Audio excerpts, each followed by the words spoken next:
Okay, we do have a program tonight, and golly, that election didn't take long, did it, Aaron?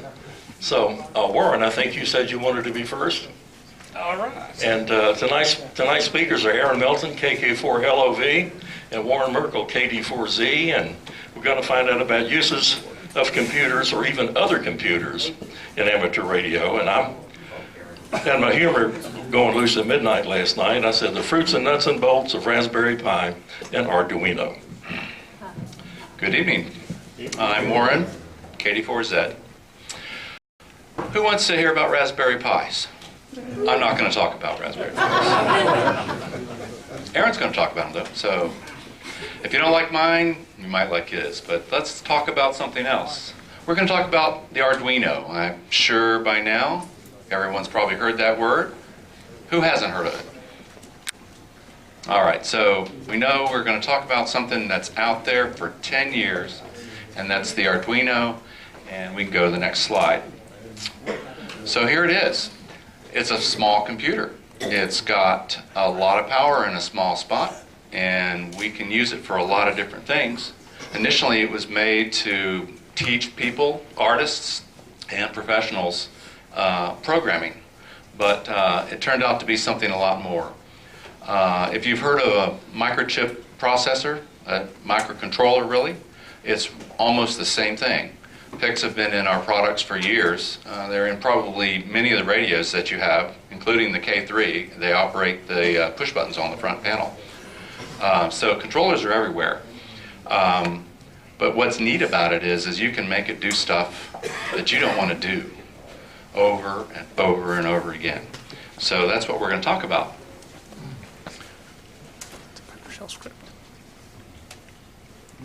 Okay, all right. So what is it? It's not a chip. It's not a board. It's not a company or the language that's in it, but it's all of that together that makes it cool.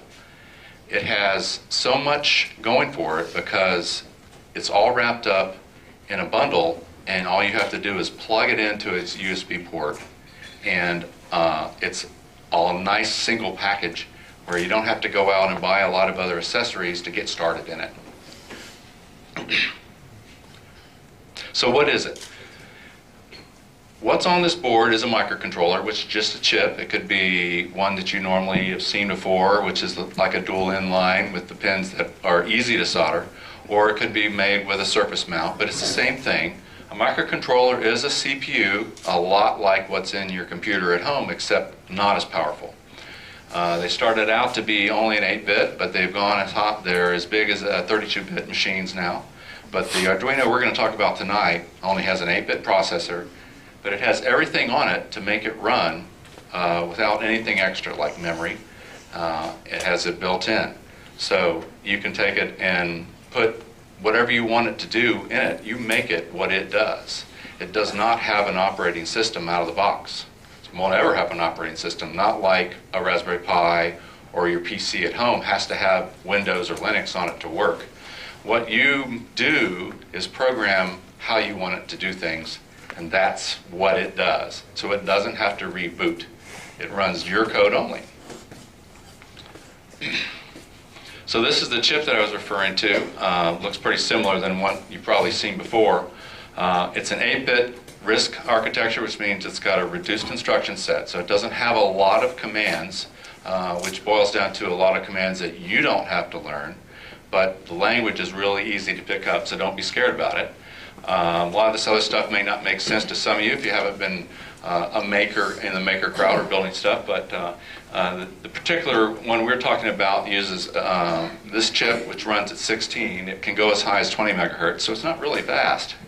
But think about that, it's 4 times faster than the original XT was at 4.77, so not too bad. It has 32K of flash memory, and that is the memory space where your program goes. When you write your code in an IDE, I'll call it, it's just a program like Notepad with a little bit of extra stuff hooked in behind it. It compiles your code and stuffs it into that EEPROM, and then you can unplug it from your computer, and from then on it's going to run your program. It has 1K of SRAM, that's Static RAM, that's the RAM that your program actually uses for runtime variables.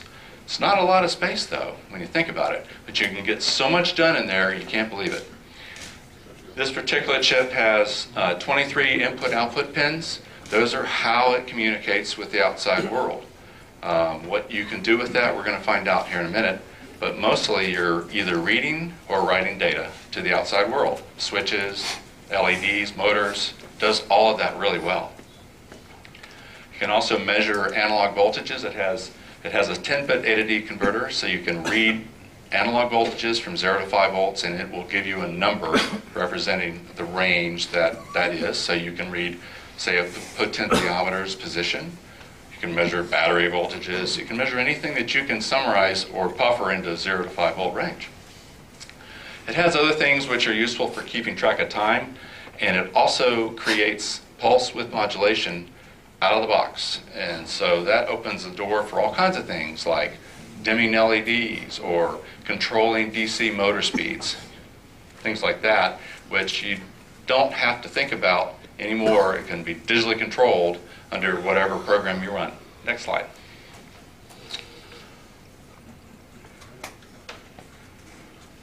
So this is what's cool about it.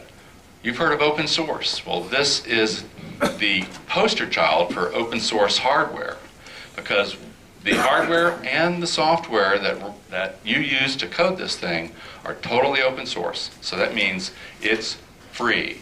It's free to use. It's free for you to give out to others because they're going to get it for free too.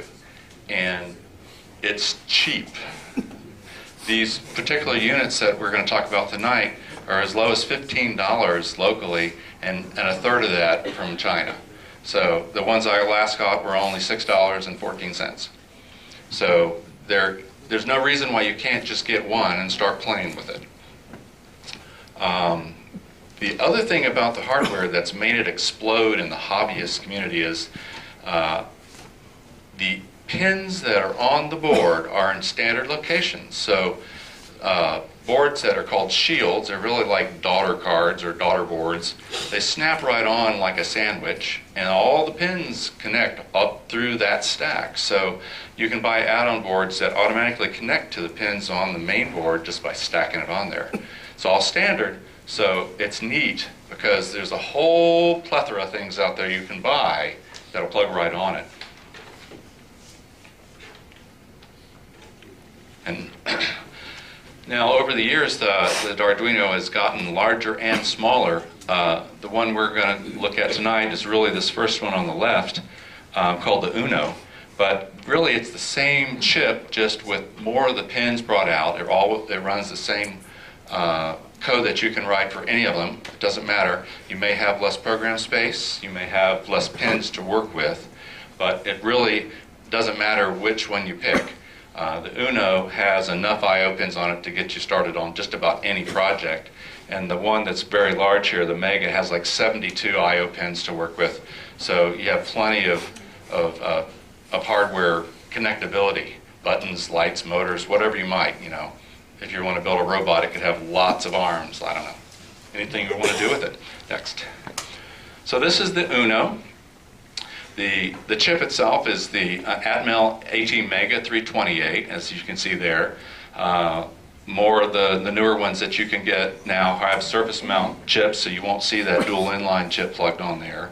But the nice thing about this particular style is if you burn it out for some reason, you do something wrong, like connect too much voltage onto a pin or pull too much current through it, you can just take the chip off, and for about $4 you can put another one on there.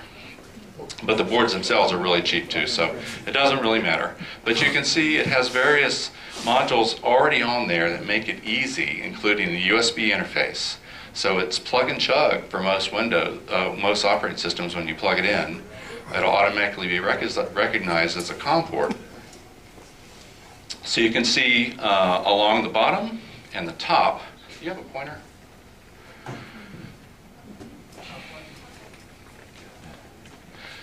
Along the top here and along the bottom are where the I/O pins are, and these are a female connector that allows those stacked shields to stack on the top.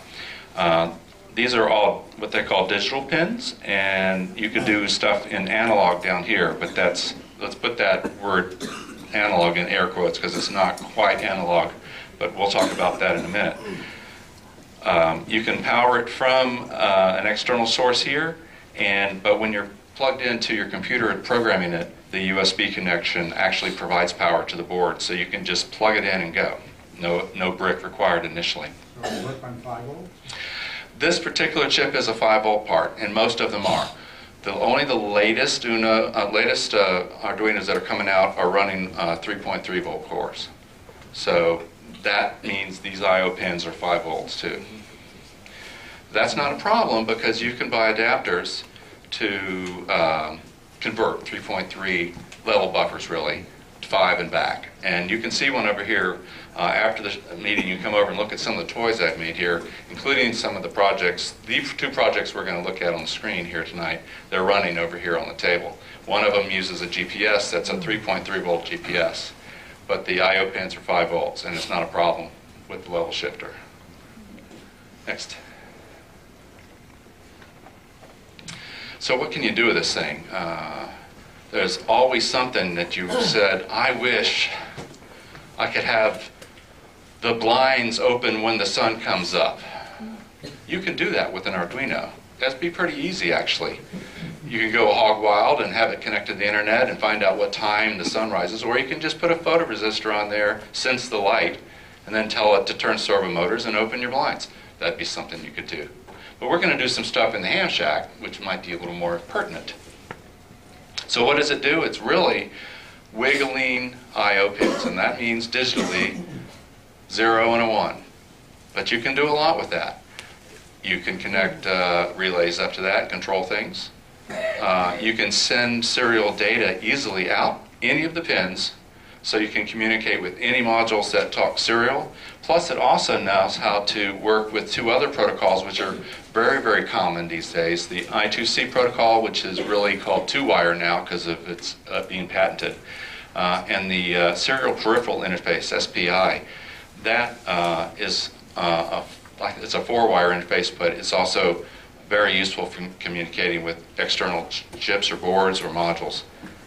So that's all built in. So very few wires to connect things up to it, and you can get out and get going. So here's just a quick slide of some of the sensors that you can find out there. It's hard to read these, but they're mostly we have infrared, we have temperature, tilt, rotational, relay modules, we have magnetic sensors. That's just a small slice of what's out there. So if you wanted to build a weather station, or if you wanted to do anything that senses something, there's probably already a sensor out there that'll pick it up for you. Next.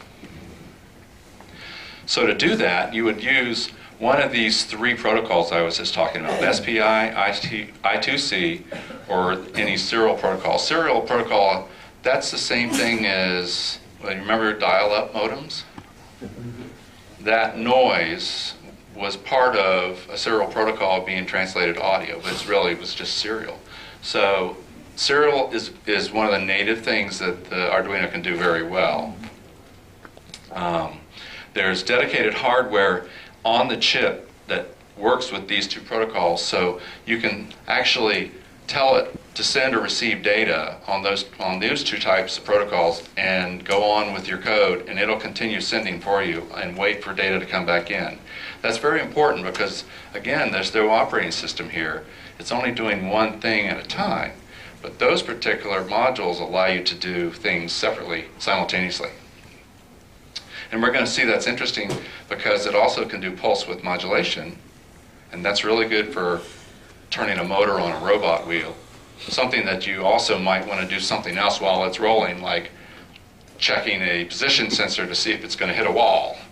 So the pulse width modulation modules, once you set them up, they just keep spitting out the data stream, and you can your code can continue watching for inputs at the same time. Next. So these are shields that snap on. There's tons and tons of them out there. This is just a short list, and this is an old list. There's way more. You can buy For instance, for about $10, they have a DDS module. It's a direct digital synthesis module. It'll create an oscillating tone up to 40 megahertz, and it's only $10. So you could build a real slick signal generator with it. There's also an APRS shield next. There's a couple shields here that I found that are interesting. The APRS shield is a kind of an interface shield that allows you to, it hands off some of the protocol for the AX25, so you can build a tracker or a TNC or a relay APRS gateway with that card. Radiometrics makes a tracker, a single tracker also, and this Kickstarter project for Ham Shield actually is a radio that just as the transmitter portion of it, transceiver really, and it needs a controller to control what it's doing, power, frequency, which the Arduino can do very easily. So you snap it onto an Arduino and you have a programmable radio to do whatever you want. So how do you get started? Well, you need to get one of these boards, but that's pretty easy. I don't have enough, but we'll find out later where you can get them. So you get the board, go to arduino.cc, download the software, it's free, and follow the directions on getting it installed. You don't need a power supply, it'll run right off your USB port. And then you start learning how to code in C or C++. I know everybody's groaning, but what the neat thing about the Arduino IDE is, and the Arduino in general, is the guys have watered down the language enough to have Arduino-ish commands. They're not C commands, they're just wrappers. So to read or write a pin or set a pulse modulation signal out or read serial, they've got that all wrapped up for you, and it's it almost reads English-like. So we're going to look at some code real quick. This is how you would start the IDE when it first comes up. You have to tell it which board, and you can see this list is expanded down here, but is quite, I think I did that. I might have done that. It works. So that list is just a list of the Arduino boards that it would know of, and this is expanded. This is an older shot. You would select the UNO in that particular list, or whatever board you buy. It just needs to know what COM port that you plugged it in on, and the IDE itself polls for your COM ports, and it's going to be one listed right there, whichever one it is. It'll let you know if it isn't the right one. Thanks. So this is a quick shot of what the IDE looks like. It's, like I said, it's a lot like Notepad with a few extra buttons. And what the deal is your code is typed in here, and it's going to be in one of two spaces to start with. And if you've had any programming language experience, you'll know there's certain code usually only gets run once. It's called the constructor or initializers. So you would put that at the top up here in this section called setup, and it only runs it once when the chip first resets or is powered up. And then inside this section called loop, guess what that does? Anything you put in there, it's going to just run it over and over and over again. Because that's the idea, because whatever you're doing, you probably want it to continue doing it. Next. So this is a little bit more detail on that. The void and setup are provided for you. They have to be named that. The word void in front of the name of the function, if you've had C, you know what that means. That means it's the return value of this function doesn't have a return value at all. It's actually just a method. Void means there's nothing going to be returned from these two. But you can write functions that both accept parameters and return parameters back. And you'll learn, if you want to do something crazy and get a very complicated application, you would need to break pieces up and use functions to do that. But you can return values out. But these two are void, and then they set that up for you. Next. So when you load the IDE, there's a menu that has all kinds of examples. And everybody knows what hello world is in the programming world. We're going to do a hello blink, because on the Arduino board itself, they always come with one LED that's already wired to one of the pins for you. And that happens to be on pin 13. And the pins are numbered for you starting with 0. So P13 has an LED on the board. So this little short sample here does one thing to set up the pin 13 as an output, because it's initialized as an input to start with, and you can't do the input and output at the same time. It's got to be one or the other. However, you can swap it instantly back and forth, so it doesn't matter if you want to do both. So we set the pin 13 as an output, and then in our loop, this digital write function, anybody have an idea what that might do? Turns on the... Yeah. Right, so we have an output command, and it's going to take a value high, which is 5 volts, and it's going to put it on pin 13. Delay is pretty obvious, it's in milliseconds, 1,000 milliseconds, so it's going to sit a second, and then it's going to turn it off. Wait another second, and we're in this thing called a loop, so it's going to go right back up to the top and keep doing it. So all it's going to do is flash the light. But it gives you a little satisfaction, you know, everybody has to do that. Then you go like, okay, so what do we do next? So if you look very close, somewhere on the board there will be a light blinking. And that's all that does. But you can go through the examples and see all kinds of different samples of reading sensors, just learning basic programming techniques and things. The internet is so full of videos on YouTube and websites explaining how this works that you can't, the information is just everywhere on how to learn to use these things. Next. So this is doing something that we don't want to do. It's monitoring something simple. It could be monitoring the output of a switch you have to do something. It could be monitoring any kind of sensor, monitoring something that you think is laborious and you don't want to do it anymore. So you can program and task this thing to do it. So it's up to you to find something that you want to automate. So what can we do? How about a switch? So over here on the top, there is a symbol for a switch connected between ground, and this is pin 12. So what are we going to do with that? Well, we're going to take in the setup and turn pin 12 into an input, because we're going to read a switch. And then we're going to have something on pin 11, probably an LED in this case. I don't show that in this screen. But basically, we're setting up one pin to be an output, one to be an input, and we're going to do something else called enabling a pull-up resistor. In the digital world, there's nothing worse than having a state that isn't a 1 or a 0. So if you leave a pin unterminated, it actually kind of will float based on what the levels of the pins around it, the circuitry around it, and if you are depending on reading that pin for a value, you may or may not get what you think. It may float, it may not be low or high. So it's typical that you would tie it to one rail or another, 0 or 5 volts, with a high value resistor. So when you don't have the switch pushed, it actually asserts that value. So it's called a tie-up or pull-up if we tie it to 5 volts. So without having to, if you would like to do it that way, that's fine. But all the pins have built-in pull-ups, so you can enable them with a certain sequence here. I've got a sample up here. They've actually extended the language after this slide was made. You can tell the pin mode, whether it's input or output, but if it's an input and you want its built-in resistor turned on, you can tell it to use the input and a pull-up at the same time. So there's no resistor in this circuit, and it'll work just fine. So one light is boring, so what could you do? Something that would take multiple operations to do each time you press that switch with certain timing between them. I don't know what your problem that you're trying to solve is, but it could be as complicated or as simple as that.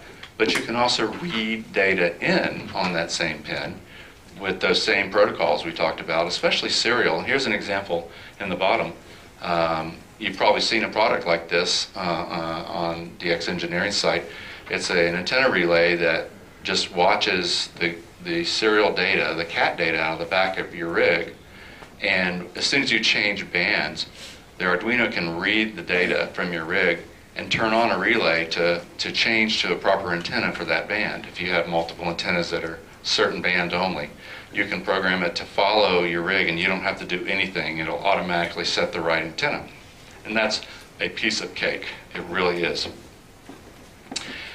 And I've got an example of that right over here you can look at after the meeting. This is a picture of it. This is a project that I'm actually building for myself. It's an antenna switch basically to control a receive antenna that has 4 directions of possible reception. It's a beverage on the ground type antenna. And so I need a couple relay closures that do different things, and I just want to be able to punch a button. So when you press the buttons here, it automatically will turn on the proper relay combinations I need to either select one bog or the other or reverse it. And just for fun, I put a little display on there. You can see actually in text what antenna is selected, but the lights just give you the visual feedback. That's really simple to do. You can go play with that later. So we've talked a lot about controlling outputs, but how do you write this code? Well, you don't always have to, because there's an open source community just dying to use all this hardware already out there. And the creators of the Arduino came up with an idea, which is really not a new idea, but it allows code to be pre-canned into what's known as libraries. So you can find a library for just about any module that you buy, or the interface itself, if it's serial, is very simply used with either the built-in serial command language or the software serial library, which allows you to use it on any one of the pins, not just the hardware on the chip that is designed for serial. You can put serial data in and out on any of the pins. In this case, we're going to do it on multiple pins. Next. So I have another project sample that you can go look at.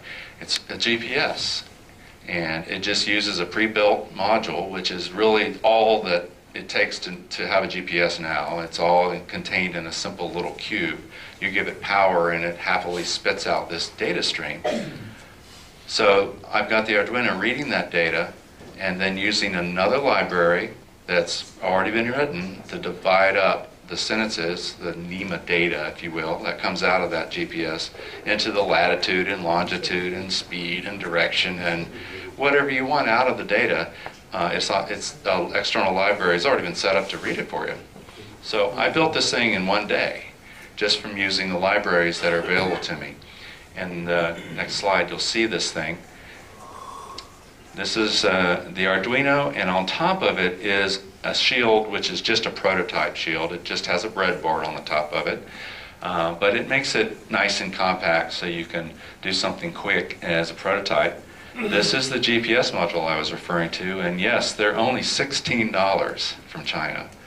And it's amazing, really, how things have gotten cheap, and that's probably because it has a built-in antenna. You can even get it cheaper without the antenna on there if you already have one. But this is a standalone GPS, and I've got 2 of those running over there right now you can look at. And all it's doing is reading the latitude and longitude, and I'm printing out the number of satellites it's using in the fix. And what's that right there? Grid square. That's the grid square of my house, actually. But you can see our grid square from this building is on display now over there right now. And this took basically a day to throw together. You can use it however you want. I just happen to have one of these displays lying around, so I put it on that. This is one of the projects that is in Glenn Popeil's book, Arduino for Ham Radio, which I would highly recommend that you get.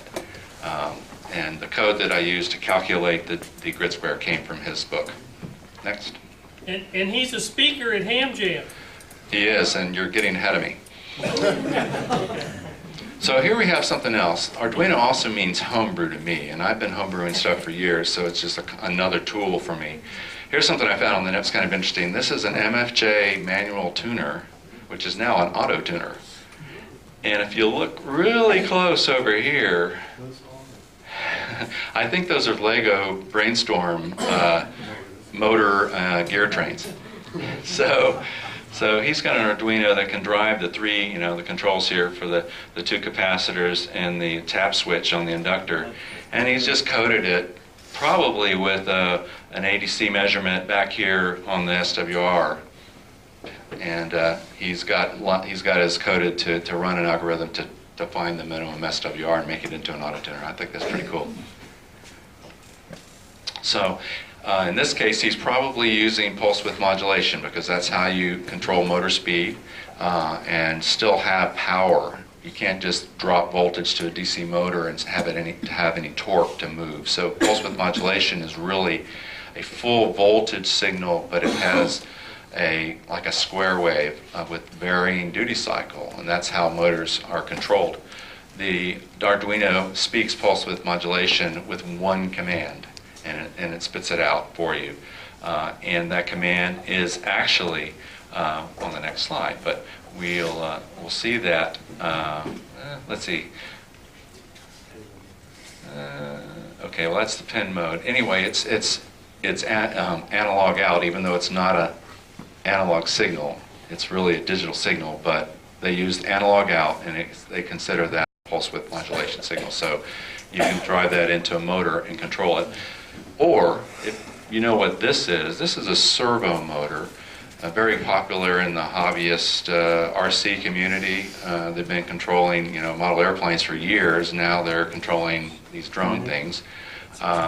They happen to like pulse width modulation too, and they are very exact about it, because if you send a pulse stream at 0 duty cycle, which is really just 0 volts, the servo motor turns right to its lowest position, and then the other way, when you have a 100% duty cycle signal, it goes to its fullest extent the other way. And anywhere in between, you can put that servo motor where you want it just by sticking a number in the command. So it's real easy to predict where it is. You can make, say, a digital value that you would read turn into one of the old style analog meters. You could build a watt meter that was digitally measured, but then have it control a big finger or something, and have fun with that. But that means controlling servo motors is a piece of cake. So where do you get these things? You can get them at Micro Center, you can get them on Amazon, you can get them pretty much from hundreds of places. Adafruit, you can get them from China places I've found are actually pretty reliable. My favorites are up here now. Banggood and Mini in the Box are the two that I've been using recently. They ship for free. They take PayPal, so there's no risk. It takes about 2 to 2.5 weeks, and it shows up. And I've got some samples of some of the shields and other modules over here on the table, including the examples that we just saw in the presentation. So Arduino.cc is where you get the software. There's documentation for learning the language. And I found this one site at New York University. You might have to write that down. I think, are we going to be able to get this posted as a PDF too? If not? Yes, you guys throw it. Okay. I can get this to you, or send me an email if you want to get a copy of this presentation in PDF form. And then you can get the Arduino for Ham radio book from the ARL if you want. Amazon also has it. And yes, he is a guest speaker at the Ham Jam next month. And that is it. You can come up and I can show you these projects I've got running over here on the table, including a clock that I built a couple of years ago. It's not using an Arduino, but it's using a PIC microcontroller, which really is the competitor to the Atmel chip that's on the Arduino. But it's reading the GPS and displaying time and date.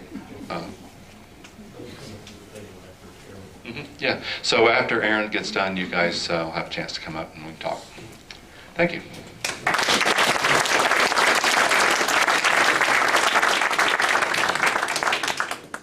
Hey, Warren, what's your kickback for promoting the book here tonight? Thank you, Warren. I think he gets it from one of those Chinese places. Aaron, ladies and gentlemen, please welcome Aaron Melton, KK4LOV. Thank you. Good job. Do I have the remote? Does the remote work? Flinking out like crazy. All right, then I'll use the pointer and I'll just let you know. My name is Aaron Melton. Call us KK4LOV. I apologize if I have to stop and cough during my presentation. The toddler conducted germ warfare on my family last week, and so I'm just now getting over it. But We're going to talk about Raspberry Pi. Before I get started, how many people, I'm assuming, have heard of Raspberry Pi? How many people have one? Okay, that's a good number. Well, we're not talking about your mama's Raspberry Pi. We're talking about a single board computer. They range in price from $20 to $35, depending on where you buy them, the source. Even cheaper if you get a clone. It's not an official Raspberry Pi Foundation endorsed product. They're small. They're the size of a credit card. The footprint is the size of a credit card. They're about 3/4 of an inch tall before you start adding things to them or you put them in an enclosure or in a case. And they're popular among many different places, primarily schools, because that's how I got it started. Hackers love them, makers love them, hobbyists love them. They've got a huge community, a big following, so it's not hard to find information about it. So what happened is there were some academics at the University of Cambridge, and they were worried about the declining number of computer science students globally, really.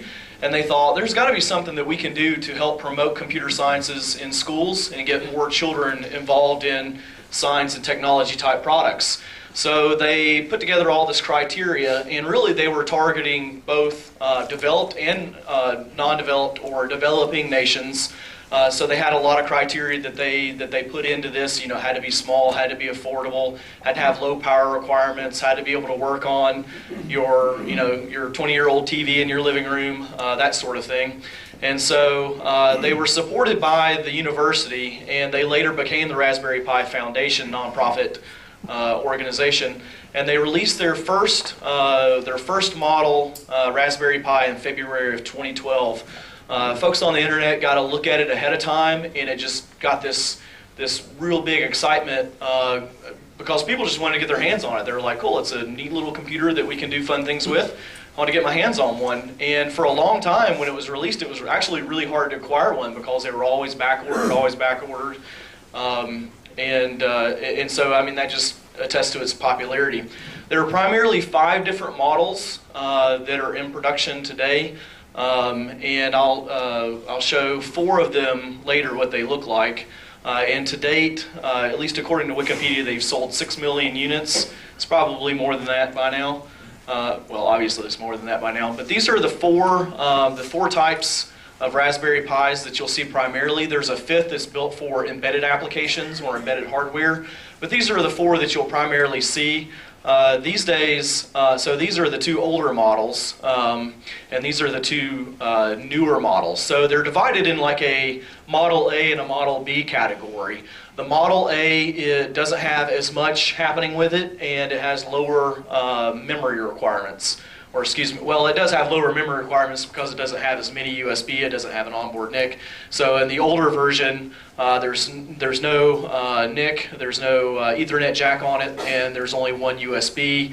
The Model B, they released at a later date, so this was the very first one.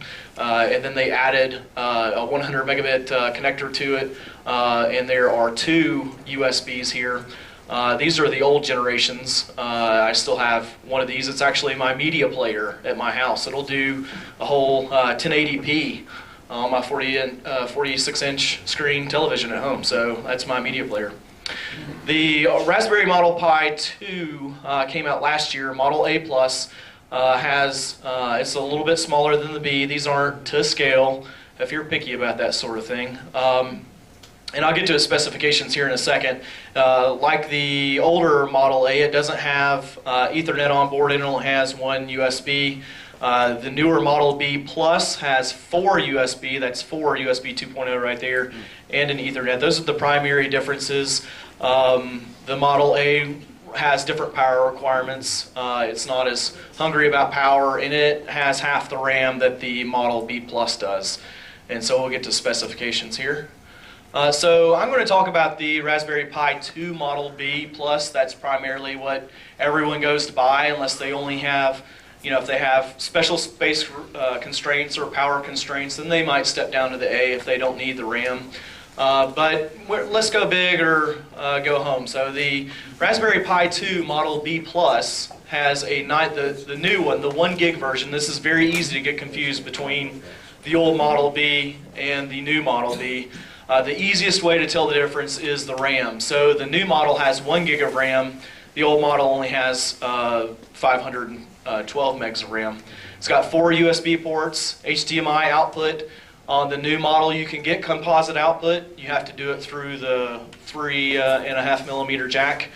It's got audio output via HDMI or that same dedicated 3.5 millimeter jack. The disk storage on it, or the storage on it, is via a micro SD card. You've got other options which I'll get to later on, but that's where your operating system's stored. The bootloader always goes to the card to look for the operating system. It's got 100 megabit Ethernet. It's got 40 GPIO pins. Those are sort of like the pins on our Arduino. There's limitations on those. I'll talk about that in a second. The new version requires 800 milliamps and 4 watts, and you feed it with 5 volts that you can get anywhere. 5 volt 1 amp charger that you get with your phone will power one of these. I've got one running off like a little solar charge, 800 milliamp battery that you charge with a solar panel for backpacking. I couldn't find my big 20 milliamp battery to power it, so I pulled one out of the glove box and it had power, so that's what's running up here for my demo. And you can input that power via a built-in micro USB port or a GPIO. It does have some limitations to keep the cost low. It doesn't have a real-time clock. So if you have something that requires the time, that needs to know the time, it either needs to be connected to the internet or you'll need additional hardware to be able to feed it the time. That is a limitation of it. Also doesn't have any audio input. You'll need a USB sound card if you want to get audio into it, which is relatively easy to do. The memory on it shared between the CPU and the GPU, so if you have a video-hungry application, you might experience some lag on the CPU side. If you have something that's really demanding of the CPU, might not want to put a display on it. So there are some limitations there. The USB share bus, if you're going ultra geeky on it, you'll bump into this. I had one running as a backup server, and it had an external hard drive attached to it. And so the data is coming in via the NIC and then going back out the USB bus to the hard drive. Well, you only got so much bandwidth there on the bus, and so I wasn't getting a full or a good data speed from the wire to the drive. So again, another limitation. And the GPIO are digital only, and they do have power constraints. They can only put out, I think, 60 milliwatts of power. Unlike the Arduino, you can put out whatever voltage is running on the board out any pin. So what can you add to a Raspberry Pi to extend it? Well, practically any USB device imaginable that has software-supported drivers you can put on a Raspberry Pi.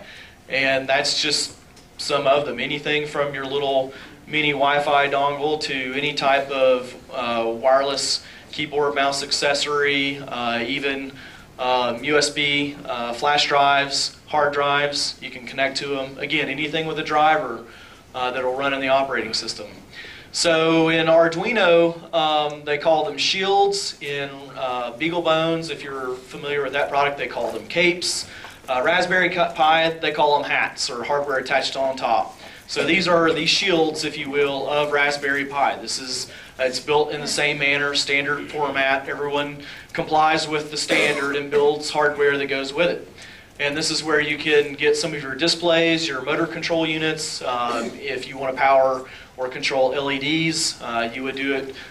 You could do it directly off the board, or you can buy shields. People still call them shields for Raspberry Pi. You can do it with a shield. Raspberry Pi a couple of years ago now, maybe 3 years ago, built a camera specific to the actual device, and you can attach the camera to it via one of those little ribbon cables, and it has native support in the operating system for the camera, and people use them for all kinds of fun things. They make their own security cameras. I've seen game cameras made out of these, like babysitting. You want to know what your babysitter's doing when you leave. Stick it up on the shelf, that sort of thing. They're really small cameras. They're pretty cool. So that's a hardware. For software, you have 3 options now with the newer version hardware. It's always run a distribution of Linux that's compiled specifically for the ARM processor architecture. There is also a RISC version of an OS. It's kind of quirky. Computer scientists might like to have fun with that. And then the new ones will supposedly run Windows 10, but this isn't the Windows 10 that you're running on your laptop. This is built specifically for IoT, or what is commonly called Internet of Things. And I don't have any experience with that. I haven't seen it yet, and none of my friends are running the Windows 10 IoT, so I don't even know what it looks like, to tell you, to be honest. And of course, as I just mentioned, it'll run any software that's compiled or ported to ARM architecture. And the ARM is the type of processor similar to like an Intel chipset or a AMD, etc. But we're going to talk about ham radio uses of Raspberry Pi. Commonly, anything that will run on Linux will run on a Raspberry Pi, with some outliers. We talk a lot about chirp, programming radios. When you got a new technician and you don't want them to program in 100 repeater frequencies, well, what's the easiest thing to do? Well, download chirp and run it. Well, that'll run on a Raspberry Pi. If you're into contesting, you've got several options. CQR log is what I run on my laptop for logging. I did run Klog on a Raspberry Pi for probably my first couple hundred contacts in HF as a ham. I used a Raspberry Pi for all my logging. Pavel did a presentation on CQR log, so you might remember that. There's a number of CW trainers, study tools. You can do rig control, just like you could from your computer. There's a library built for that handles most every modern radio that you have a computer cable for. It'll do all the digital modes, FL Digi and WSJT for JT65. Probably everybody's tinkered with FL Digi. It looks the same. It doesn't matter if you're running it on Windows or Mac OS or Linux or on a Raspberry Pi. There's several APRS applications for Raspberry Pi, both for tracking and transmitting your position. And there's even a trusted QSL library for Raspberry Pi, so you can even sign and upload your contest logs to Logbook of the World. So how do you get started with a Raspberry Pi? Well, first you got to buy one. The retail price is $35. If you shop around, especially locally, you can get them for as low as $29. Micro Center frequently retails theirs at $29. It's about the cheapest I've seen it anywhere else. By the time you buy it on the internet and pay for shipping, you're going to be bumping up against $30 anyway. Cases can range anywhere from one. If you happen to have a 3D printer, you can make your own. There are plans all over the internet. You can buy one for $4 or $5. Average going rate for a case for Raspberry Pi is about $10. Don't want to smoke one, ask me later, I'll tell you. Micro SD cards you can pick up from Micro Center. Fry's. Fry's loves to run sales on their 16 gig class 10 cards every month. I wouldn't spend more than $6 for one. I don't think a Raspberry Pi will handle more than a 16 gigabyte card. That might have changed. That was the case with the old ones. And I've got a bunch of 16 gigs, so I haven't had a reason to move up. You need 5 volts worth of power. As I said previously, like your phone charger probably has enough amperage on it to feed it. It definitely does 5 volts. Or you can use a USB hub, a powered USB hub. The 5 volts isn't the tricky thing with the Raspberry Pi. It's the amperage. So you need at least 1 amp to be able to make it reliable. You can get away on the low end with 700, 800 or so. But the more USB things that you plug into it, the hungrier it gets, and you start running the risk of it flaking out. An HDMI cable, you can buy that for $10 or less. I bought off of Amazon an HDMI to DVI for an old monitor I have. I think I bought that for $9. So that's how you can get it to display, or you can buy a display as a hat. I have a couple of those over here to show off. You can plug it into your router if you're wired, or you can just get a USB dongle. I think the Wi-Fi's are down to like maybe $6 now for just one of the little itty bitty ones. And again, as long as it's got a driver that works in Linux, if you're running Linux, then you can use it on a Raspberry Pi. So what are we going to do with ham radio? I've got a few examples that I'll show you, and I've done some of these, and I'll talk about those. What you can do out of the box with a ham or with a Raspberry Pi is if you attach a wire to GPIO's 7 pin from the command line, you can turn it into an FM transmitter. I think at 50 milliwatts you can have your own little pirate radio station. I thought about having some fun with the club the last time they did a fox hunt and coming down here and leaving a Raspberry Pi on the frequency that was just broadcasting, but I didn't want to suffer the wrath of John, so I didn't do it. But you do have an FM transmitter right out of the box. I've played with it; it's actually pretty fun. Next, please. You can do an ADSB receiver. I showed this off a few months ago. In the back, this is live flight tracking.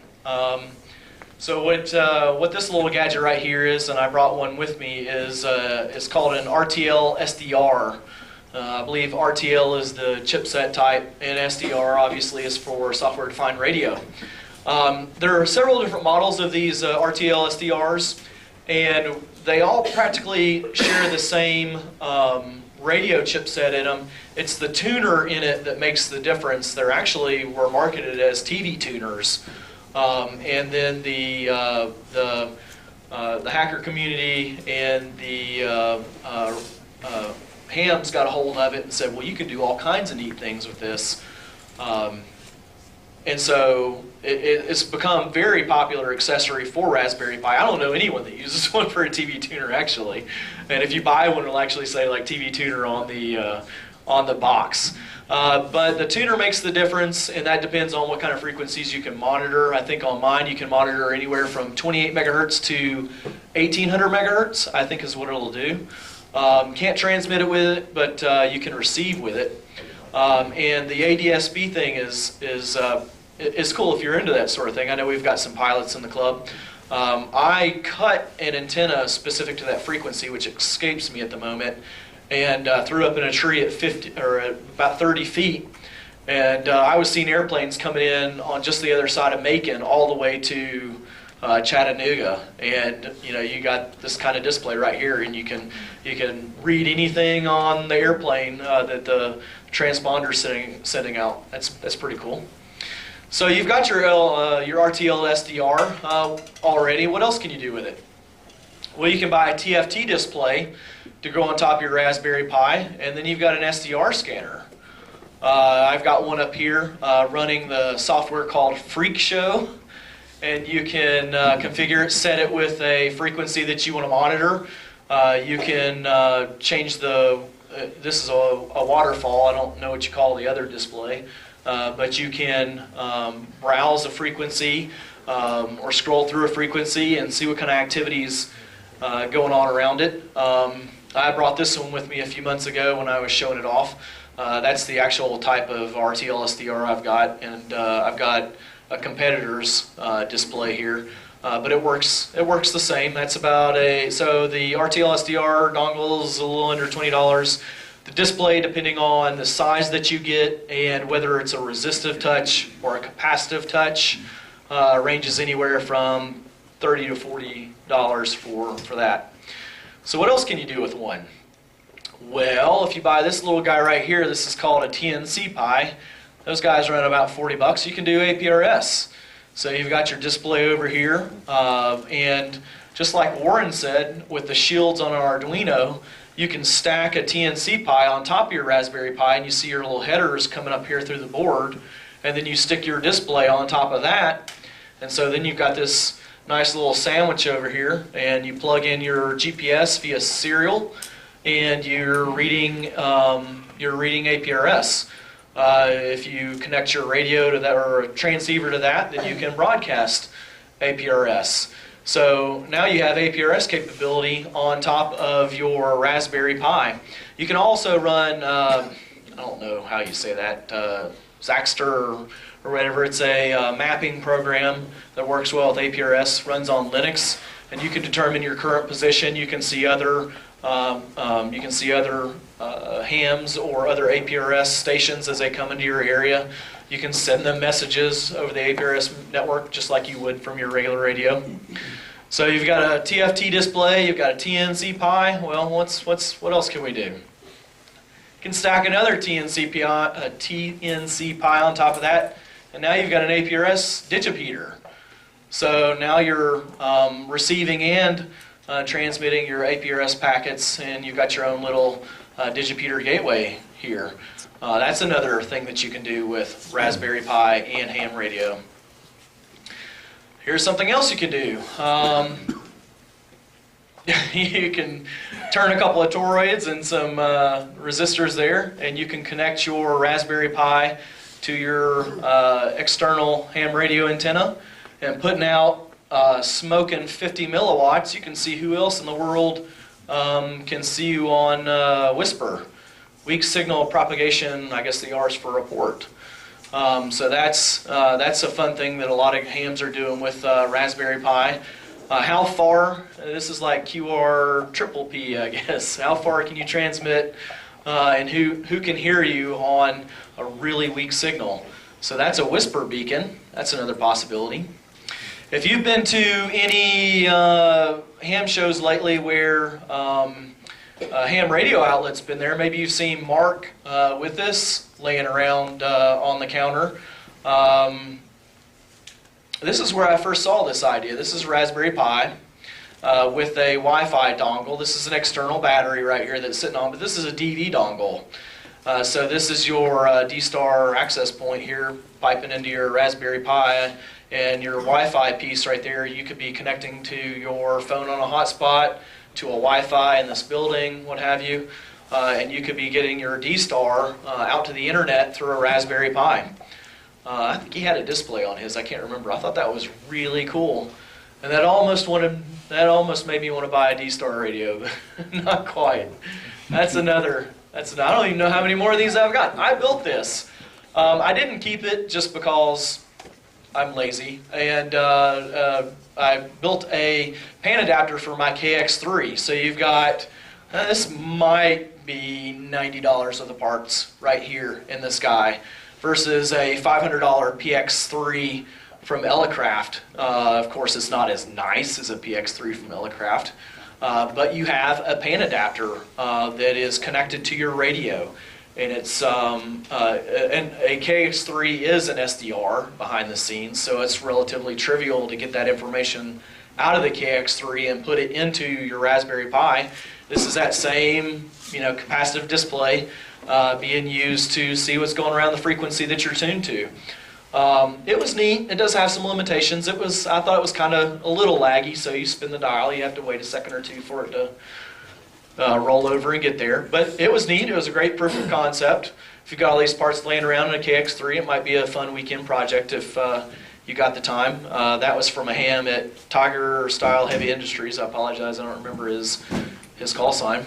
And I think that was my last project that I specifically called out. There are all kinds of things you can use Raspberry Pi for. You can do slow scan TV, you can build an Echolink node, an IRLP node, you can do an RMS gateway. You could use one as a controller for your repeater system. And there's APRS again, that's comes up a lot with ham radio and Raspberry Pi. What else can you do? Well, you can use one as a dedicated chat computer. It takes up very little room on your desk, very little power if it's going to run all the time. You can make a CW beacon. I think I read somewhere that a guy replaced his broken antenna rotator controller with a Raspberry Pi. He had one laying around. I wonder if I can do this. You can record radio transmissions. I made a joke on the repeater once that I was going to turn my Raspberry Pi with a RTL SDR dongle into what I called a kerchunk counter to count the number of times the repeater got kerchunked in a 24-hour period. I haven't got around to it yet. I think I'll pull it off one of these days. I think it'll be pretty funny. Or if there's that one station out in the world you need for your Worked All the Things award, you could probably even program a Raspberry Pi to crawl all the DX clusters to look for that one call sign, and when it was spotted, it could send you an email or a text message. I mean, it is a computer. What can you use a computer for? Well, it's about anything that you have money, time, and resources with. Now, something that I think is an untapped area for Raspberry Pi is ARIES, or emergency communications. The same kind of holds true for a field computer. I mean, you have cheap hardware. It has really low power requirements, doesn't take up a lot of space, doesn't weigh a lot. What can you do with that? Well, I mean, now they make these 10-inch and maybe even bigger now displays like you would have in your tablet that'll run on 12 volts or less. So you've got a piece of hardware that only needs 5 volts. You've got a display that needs less than 12 volts. You can get some wireless accessories, and you can build yourself a small deployable computer for your ARIES team. The neat thing about this is that the micro SD card that I was talking about, so you can take one and you can build it to your team's specifications. You can pop that card out and you can clone that card as many times as you need, and then you stick them in all these Raspberry Pis, you power them on, and they're all running the same software, they're all configured the same. This is why they're popular among schools, is the software is easily replicated and cloned to all the workstations that are being used. So this is, I mean, I don't know. This is just me, throwing out ideas. I've seen a couple of articles or blogs that some guys have written up about putting one as part of their Go box. But I just thought, I mean, you've got a lightweight, low power, small computer. Seemed natural to want to use it in the field or for ARIES. I don't know what's after this slide. Let's find out. So where do you get one? The only place that I know locally that sells them is Micro Center. There are a lot of online retailers that sell them. Probably the biggest ones are Adafruit, and I'd probably say SparkFun after that. Micro Center sells, they're a reseller of Adafruit and Element 14. Element 14 is a company specifically licensed by Raspberry Pi to sell them. So if you walk into Micro Center in Duluth or Marietta, just about anything you can buy from Adafruit, you're going to have on the shelf there. Everything that you would need to get started, you could get at Micro Center. Unfortunately, Fry's doesn't carry them. I don't know why, but that's their business. My favorite vendors for Raspberry Pi and Raspberry Pi type items would be Adafruit, SparkFun, and more recently Seed Studio out of China. I mean, they've got incredible pricing on a lot of things. I just saw, like last week, you could get one of those 10-inch displays for like $80 or so, and it'll run on anything from like 6 to 12 volts, I guess. I thought that was amazing.